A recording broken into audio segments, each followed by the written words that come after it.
This is The Trail from Hope, Chapter 1. We live in a nice two-story farmhouse in West Virginia. Now, West Virginia was not where any of us were born, but after Mother died and the bombs started to drop, Dad thought it would be the safest place for my brother and me. We were driving along one day when Dad pulled down a dirt road and we pulled up to this vacant house. It seemed like fate because no one had lived there in years, and it was secluded and had a national forest behind it, so deer and other game would be plentiful.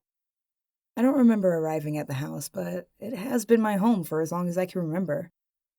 It was a couple months before my dad met our neighbors. They were good, down-to-earth people and let us in on the secret that the small town of Hope was still thriving.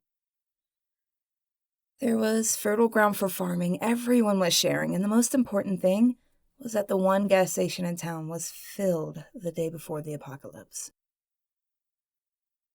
There was gas for generators to keep the town running as if it was all fine, and it was.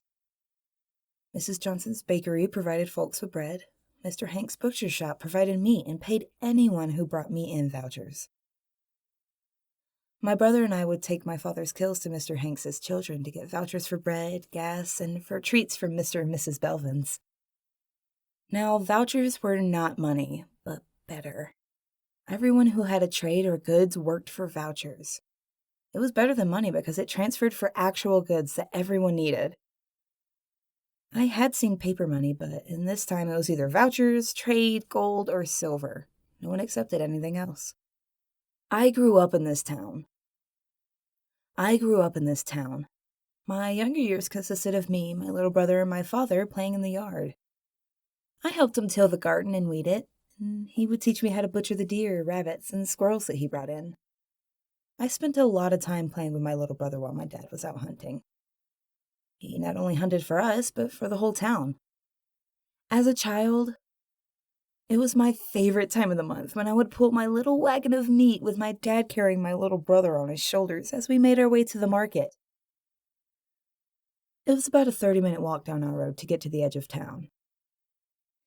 When I was younger, I could never pull the wagon the whole way, and soon my brother and I would be sitting on top of a tarp, on top of the deer meat, in the wagon as our dad pulled us.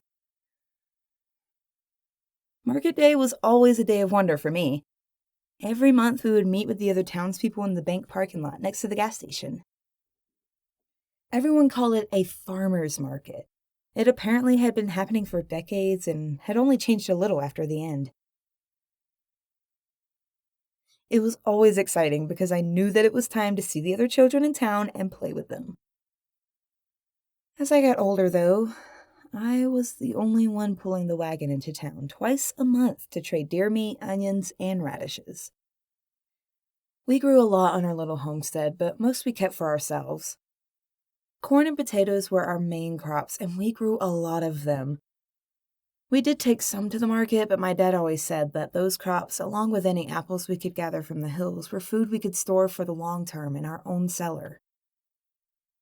And so we should only take things to the market that were worth a higher value.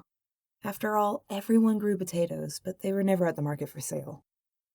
Potatoes were a staple of everyone's meal in our town. Potatoes provided almost every nutrient that the human body needs, and so everyone grew them. Some of the older ladies would even remark on how special their mashed or scalloped potatoes were during the market.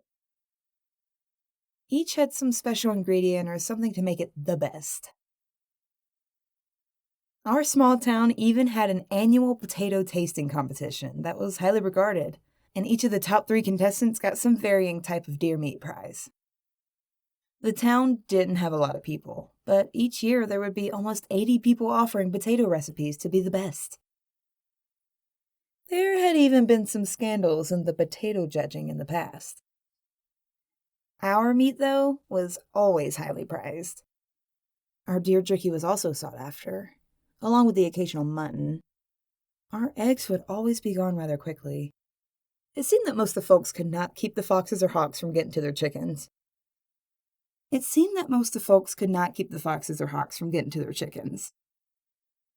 Everyone hunted, but no one was as successful as my dad. Even in the long winters, he seemed to be able to find a deer or two. The thing was, that there was actually an abundance of deer in the mountains here. I had seen the herds. They mostly kept to the high hills and fields far away from town, but they were there.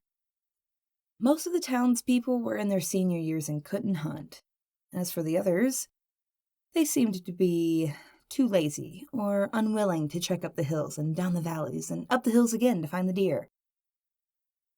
It had probably been harder when I was young, and my father had to back a full deer out himself, but now I was hunting with him, and so it was a bit easier. As for the goats and chickens, my father had traded for a chicken or goat here and there for years to build up our small herd. From as far back as I could remember, we had a small herd.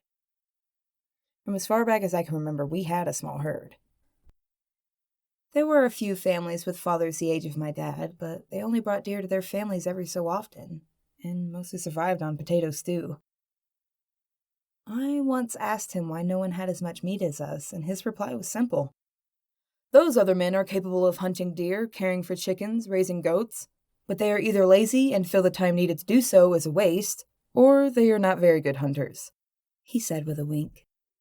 Can't you help them? I had asked. I would be happy to, but if I were able to help them too much, they would get lazy and rely on someone else to provide their food. Father or mother, as long as you can provide for your family, that is enough. Some can do more and some can't even do that. I try and help people that cannot because I am capable of helping people. Natalie was confused at first, and her father could see that. After a pause, he continued. People that try to provide but simply cannot are the people that I help. I give food to Mrs. Laundry because she lost her husband 2 years ago and does not have the ability to provide for her 2 kids. Old Jethro, on the other hand, spends most of his time drinking his hooch. His wife watched over his chickens and a goat for a year before she died last spring. Since then, her chickens have been killed by coyotes, and he sold the goat for a hammock. Now he comes and begs every week when the market is closing down for scraps. He had the ability to at least care for his late wife's chickens, but chose to be a drunk instead. And, as drunk as he usually is, his hooch seems to be good. Everyone thinks he has a large moonshine still somewhere up in the hills. He could sell that, but he doesn't. So he's a bum by choice, and those people I hold no sympathy for. Natalie thought about that for some time and came to the same conclusion. Weak people are always going to be weak, and giving them a free pass is just not the way. What about the families that say they cannot find deer or grow gardens? What about the families that say they cannot find deer or grow gardens? Well, her father answered, they have been getting by somehow for this long, so they are probably relying on the church without any thought to what others sacrifice. Natalie looked at her dad. We give donations to the church, so are others taking advantage of it? Her father just nodded. So why do you work harder to help people, Dad? Natalie asked. Her father bent and kissed her on the forehead. It's what your mother would have wanted. I smiled at Dad and turned away as a tear came to my eye. I do not remember much about my mother, but it always made me tear up a little the few times Dad ever mentioned her. I was very young when she died, and I do remember times of happiness and of her holding me and giving me Eskimo kisses. Those memories would always make me tear up and smile at the same time. We used to be a family before the end, and sometimes I would wish for those times again, even though I couldn't remember much. I usually couldn't even remember what my mother had looked like most of the time.